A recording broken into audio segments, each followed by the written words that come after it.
গাহি সাম্যের গান, যেখানে আসিয়া এক হয়ে গেছে সব বাধা ব্যবধান, যেখানে মিশেছে হিন্দু, বৌদ্ধ, মুসলিম, খ্রিস্টান। গাহি সাম্যের গান। দর্শক, পড়ছিলাম জাতীয় কবি কাজী নজরুল ইসলামের কবিতা সাম্যবাদী। আমরাও চাই সৌহার্দ্যপূর্ণ সাম্যের এক নতুন পৃথিবী গড়ে উঠুক। এই প্রত্যাশায় শুরু করছি আজকের সকাল। শুভ সকাল, আমন্ত্রণ কেউ স্টিল নিবেদিত সকাল 24-এ।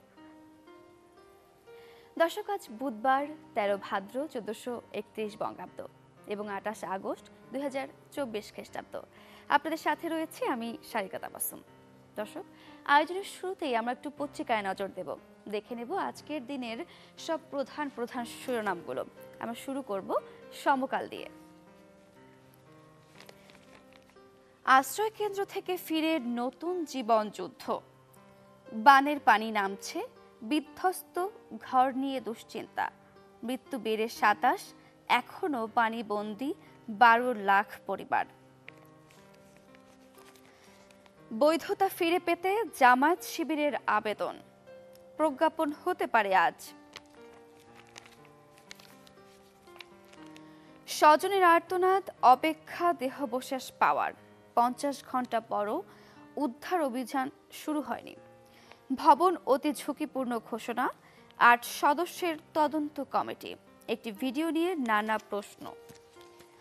দর্শক, পানি বিশুদ্ধকরণ ট্যাবলেট ব্যবহার বিধি এখানে দেখানো হয়েছে সমকালের নিচের দিকে প্রথম পাতার। আপনারা দেখলে এটি অনুসরণ করতে পারেন, এটা সবার জন্যই কাজে আসবে। দর্শক, আমরা সমকাল পত্রিকা পড়ছিলাম, একটু বন্যা পরিস্থিতির খবর জানবো। আমরা চলে যাব চাঁদপুরে। চাঁদপুর থেকে যুক্ত হচ্ছেন সহকর্মী শোভন। কি অবস্থা চাঁদপুরের বন্যা পরিস্থিতি, সেখানকার সার্বিক চিত্র আমাদের সামনে তুলে ধরুন। উজানের পানি চাঁদপুর জেলার যে পার্শ্ববর্তী কুমিল্লা রয়েছে, এই কুমিল্লার উপর দিয়ে প্রবাহিত হওয়ার কারণে এর বিরূপ প্রভাব শুরু হয়ে পড়েছে চাঁদপুর জেলার মধ্যে দিয়ে। ইতিমধ্যে জেলার 5টি উপজেলার বাসিন্দারা বন্যায় আক্রান্ত হয়েছে। আমি যদি এইসব উপজেলার নামগুলি বলি, সেগুলি হচ্ছে কুমিল্লার যে সীমান্তবর্তী উপজেলা রয়েছে চাঁদপুরে, সেটি হচ্ছে কচুয়া এবং শাহরাস্তি, ফরিদগঞ্জ এবং পার্শ্ববর্তী যে লক্ষ্মীপুর রয়েছে, লক্ষ্মীপুরের সীমান্তবর্তী হাইমচর উপজেলা, চাঁদপুর সদর উপজেলার কিছু এলাকা, এইসব এলাকার লক্ষাধিক মানুষ ইতিমধ্যে পানিবন্দী হয়েছে। পানিবন্দী লোকজন বলে অভিযোগ করেছেন তারা বেশ কয়েকদিন যাবৎ বেশ দুর্ভোগে এবং কষ্টের দিন অতিবাহিত করলো, তাদেরকে তেমন একটা সহযোগিতা করা হচ্ছে না। অর্থাৎ জেলা প্রশাসন বা বিভিন্ন সংস্থার পক্ষ থেকে যেসব ত্রাণ সহায়তা দেওয়া হচ্ছে, এইসব ত্রাণ সহায়তা অধিকাংশ ক্ষতিগ্রস্ত লোকজনের বাড়িতেই পৌঁছায়নি। তারা বলছেন এতে করে তাদের পরিবার পরিজনে বেশ দুর্ভোগে তাদের দিন কাটাতে হচ্ছে। বিশেষ করে ঘরে থাকা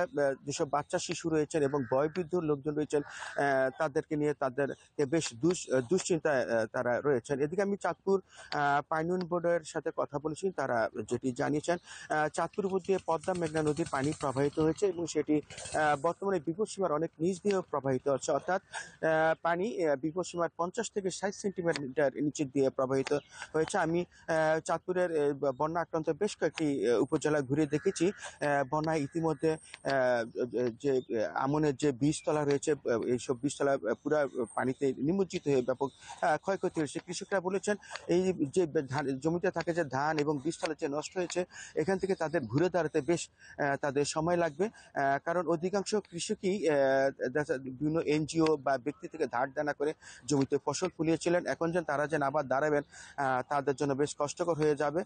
তারা বলছেন সরকারিভাবে যদি কোনো ধরনের প্রণোদনা বা আর্থিক সহায়তা দেওয়া হয়, তাহলে তাদের জন্য বেশ উপকার হবে এবং পরিবার পরিজনদের নিয়ে আগামীতে তাদের বেঁচে থাকার জন্য বেশ তাদের সাপোর্ট হবে। আরেকটি বিষয় জানি রাখি, এবার চাঁদপুরের যে পানের জন্য যে খ্যাতি রয়েছে হাইমচর উপজেলার শতাধিক হেক্টর জমির পানের বড় তারা ক্ষতিগ্রস্ত হয়েছে। ওই যে এলাকার কৃষকরা দাঁড়িয়ে আছেন তাদেরকে যাতে আর্থিক সহায়তা বা প্রণোদনা দেয়। এই ছিল চাঁদপুর থেকে সর্বশেষ খবর। আলিমা শুকুর, আপনাকে অসংখ্য ধন্যবাদ। দর্শক, আমরা চাঁদপুরের বন্যা পরিস্থিতি নিয়ে জানছিলাম। আমরা জানছিলাম পানি বিপদসীমার নিচে রয়েছে কিন্তু দুর্ভোগ কাটেনি, বন্যা পরবর্তী ক্ষত চিহ্নগুলো ভেসে উঠছে। আমরা এমনটি জানছিলাম। আমরা পড়ছিলাম সমকাল পত্রিকা। সমকালের পরে আমরা একটু প্রথম আলোতে চোখ বোলাবো। ত্রাণ বিতরণে সমন্বয়হীনতা। বন্যা কবলিত 11 জেলায় 3,52,00,000 নগদ বরাদ্দ, 20,650 মেট্রিক টন চাল, 15,000 প্যাকেট শুকনা খাবার বরাদ্দ। ফেনী সদরের ঢাকা চট্টগ্রাম মহাসড়ক লাগোয়া গ্রামগুলোয় বেশি ত্রাণ গেছে।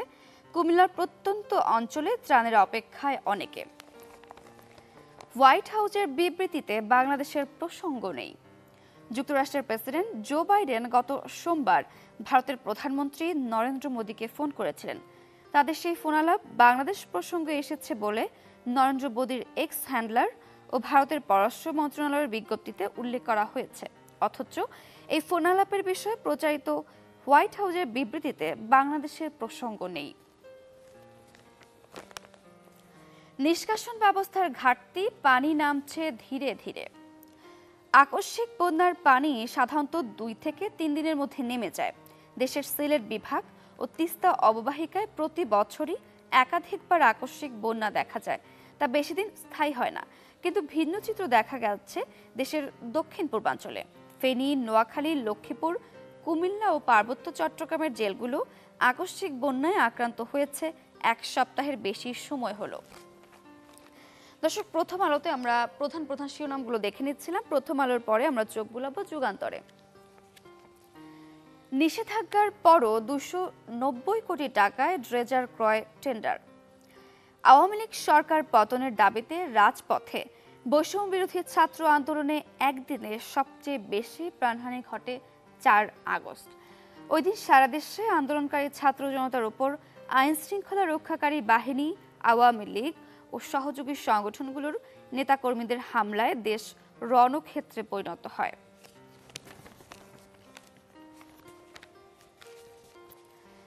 ইউসিবি, গ্লোবাল ও ইউনিয়ন ব্যাংকের পর্ষদ বাতিল। বেসরকারি খাতের ইউনাইটেড কমার্শিয়াল ব্যাংক, গ্লোবাল ইসলামী ব্যাংক ও ইউনিয়ন ব্যাংকের বর্তমান পরিচালনা পর্ষদ বাতিল করেছে বাংলাদেশ ব্যাংক।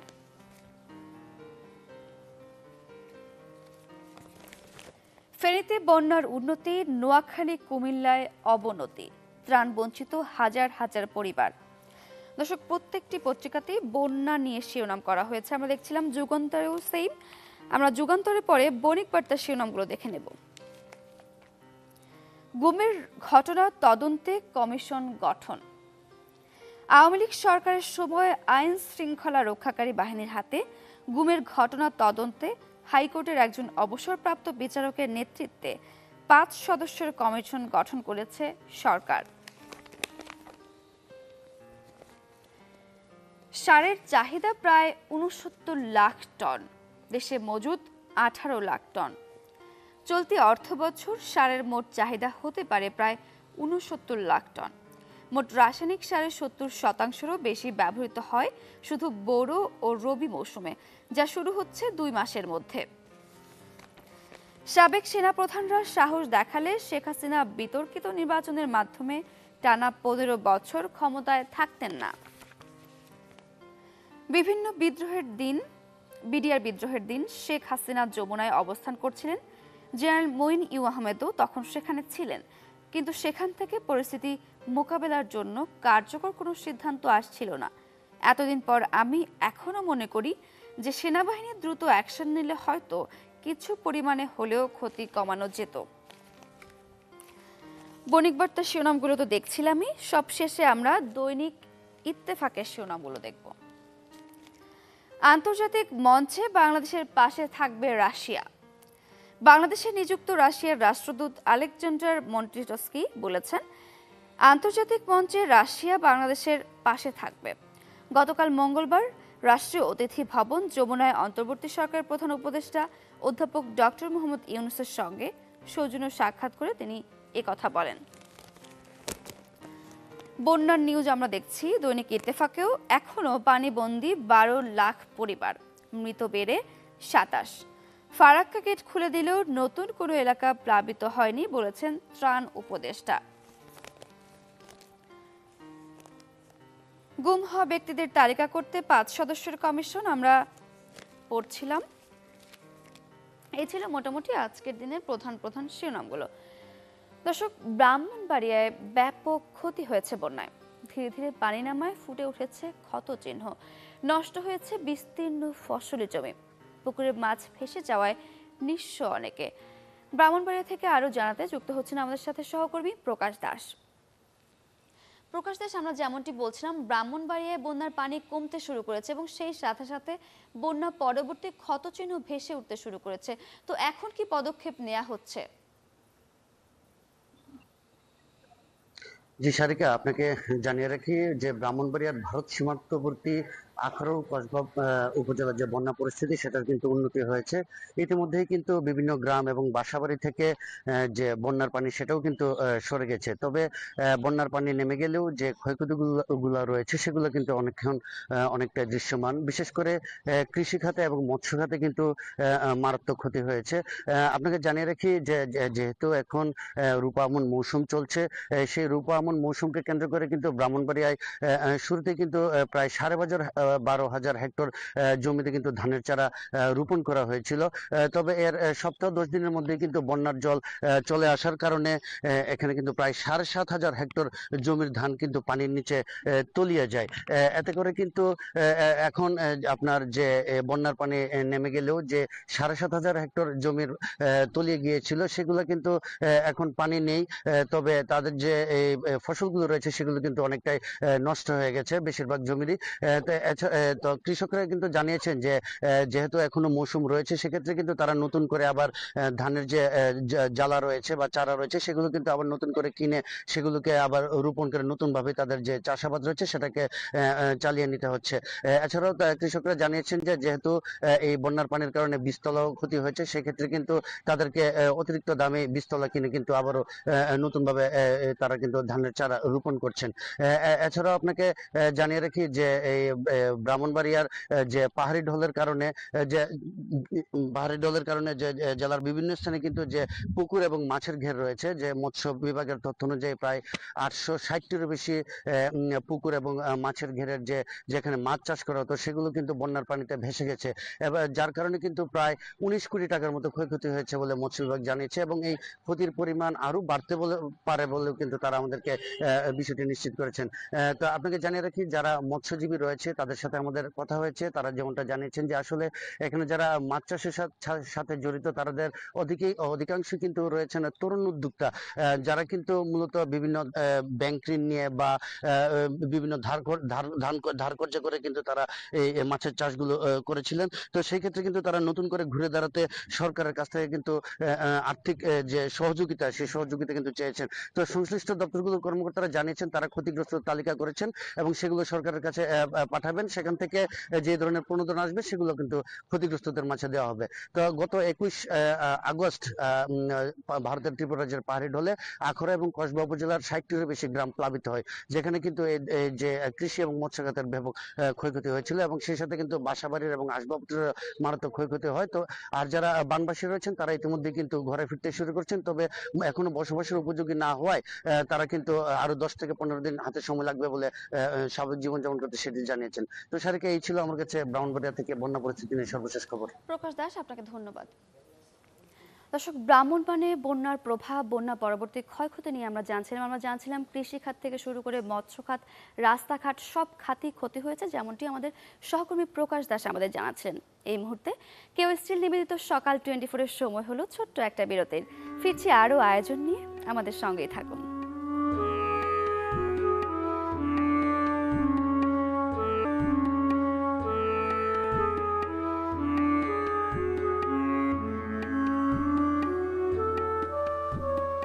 ফিরে এলাম বিরতির পর, আবারও আমন্ত্রণ কেউ স্টিল নিবেদিত সকাল 24-এ। দর্শক, আয়োজনের এই পর্যায়ে একটু আবহাওয়া বার্তাটি আমরা জেনে নেব। কাল দেশের অধিকাংশ জায়গায় বৃষ্টি হয়েছে এবং আজও সম্ভাবনা রয়েছে। চলুন তবে জেনে আসি আজ সারা দিনটি বিভিন্ন বিভাগে কেমন কাটবে সেই পূর্বাভাসগুলো। সেই সাথে এক নজরে আমরা জেনে নেব গেল 24 ঘন্টার তাপমাত্রার রেকর্ড।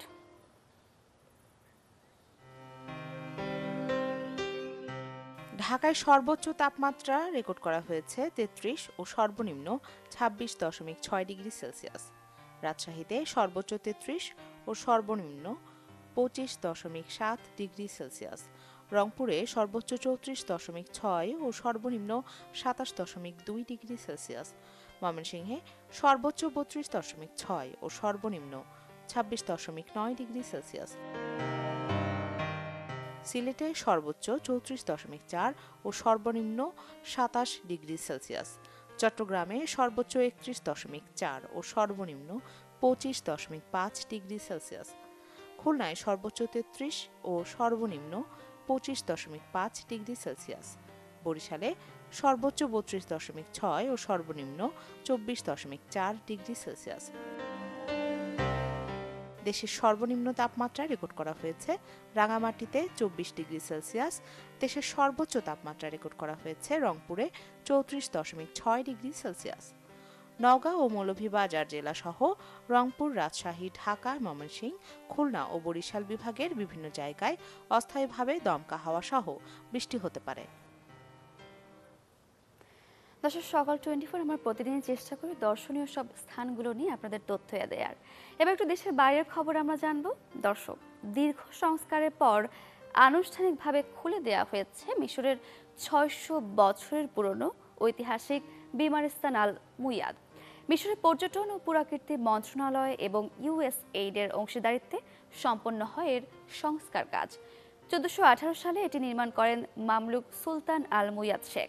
কায়রোর সৌক এল সেলাহতে অবস্থিত ঐতিহাসিক এই হাসপাতালটি আবারও শরণার্থীদের পদচারণায় মুখরিত হবে বলে মত সংশ্লিষ্টদের। দর্শক, একটি প্রতিবেদন আমরা দেখব।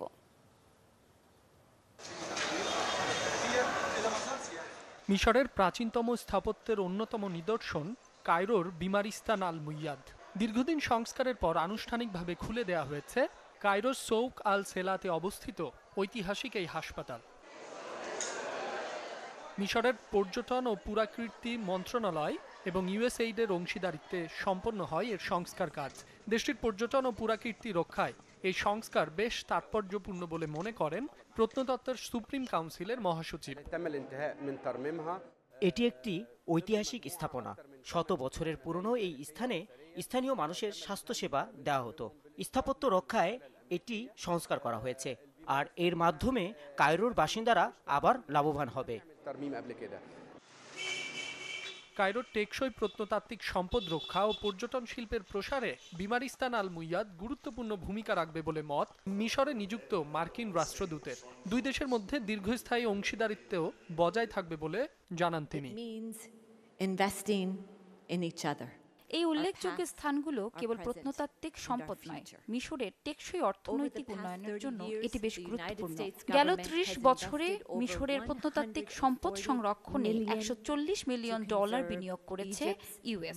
এসব সম্পদ সংস্কারে সহযোগিতা করতে পেরে আমরা গর্বিত। 1418 সালে এটি নির্মাণ করেন মামলুক সুলতান আল মুইয়াদ শেখ। 1418 সালের জুলাই মাসে শুরু হয়ে 1420 সালের আগস্টে সম্পন্ন হয় এর নির্মাণ কাজ। মাসুম রাব্বি, চ্যানেল 24। দর্শক, আমাদের সকলেরই একটু সময় বের করে হলেও ঘুরতে যাওয়া প্রয়োজন। এতে শরীর ও মন দুটোই চনমনে থাকে। সেই সাথে দর্শক, আমরা ঘুরে এলে মনও সমৃদ্ধ হয়। আজ আমরা দেশের বাইরে পর্যটন নিয়ে জানবো, যেমনটি জানছিলাম এবারে আমরা জানবো ইতালির পর্যটন নিয়ে। চলুন দর্শক, জেনে আসি তবে।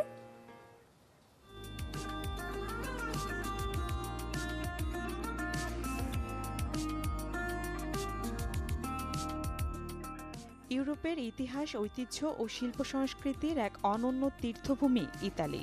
রোমান সাম্রাজ্যের রোম শহর ঘিরেই গড়ে উঠেছে দেশটির জনপদ। রোমের সবচেয়ে বিখ্যাত নিদর্শন হল কলোসিয়াম। এটি আসলে একটি অ্যাম্ফিথিয়েটার। বিশ্বের সেরা স্তম্ভের চোখ ধাঁধানো নৈপুণ্যে আপনি মুগ্ধ হবেন। এটি মঞ্চনাটক, গ্ল্যাডিয়েটরদের লড়াই ও বিদ্রোহীদের মৃত্যুদণ্ড কার্যকরের জন্য ব্যবহার করা হতো। এই শহরে আরও দেখতে পাবেন ট্রেভি ফাউন্টেন ও বেসিলিকা সান পাওলো ফুরি লে মুরা। ইতালির অন্যতম পর্যটন নগরী ভেনিস। ভ্রমণ পিপাসুদের কাছে ভেনিস হল নান্দনিক ভাসমান শহর। দেখলে মনে হয় শিল্পীর তুলিতে আঁকা। এই শহরটির সৌন্দর্য উপভোগ করতে হলে আপনাকে পায়ে হেঁটে অথবা গন্ডোলায় চড়ে ভ্রমণ করতে হবে। ইতালির হাজার বছরের পুরনো শহর নাপোলি। আপনি যদি প্রাচীন ইতিহাস এবং প্রত্নতত্ত্বে আগ্রহী হন তাহলে নাপোলি জাতীয় প্রত্নতাত্ত্বিক জাদুঘরে অবশ্যই যাবেন। ক্যাস্টেল নোভো নাপোলির অন্যতম প্রধান ঐতিহাসিক স্থানগুলোর একটি। এটির 5টি বৃত্তাকার ক্রেনুলেটেড টাওয়ার এবং একটি দুর্দান্ত বিজয়ী খিলান রয়েছে। ইতালির নবজাগরণ শুরু হয়েছিল ফ্লোরেন্স নগরী থেকে। বিশ্বের সবচেয়ে প্রাচীনতম শিল্প জাদুঘর ইউফিজি গ্যালারি ফ্লোরেন্সে অবস্থিত। এখানে প্রাচীন গথিক থেকে রেনেসা ও 16 শতকের চিত্রকলার বিস্তৃত সংগ্রহশালা রয়েছে।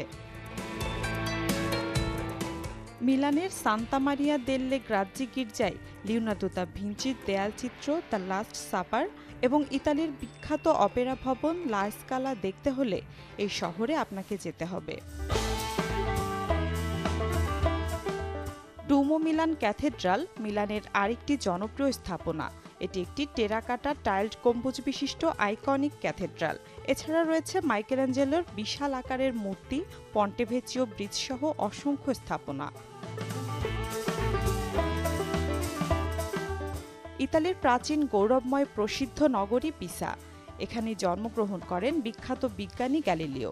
প্রাচীন এই নগরীতে দেখবেন বিখ্যাত সেই হেলানো টাওয়ার। ইতালির আরেকটি জনপ্রিয় পর্যটন স্পট হল ক্ষুদ্র মৎস্যজীবীদের গ্রাম পোর্টোফিনো। সমুদ্র ও সৈকতের জন্য পরিচিত এই গ্রামটি।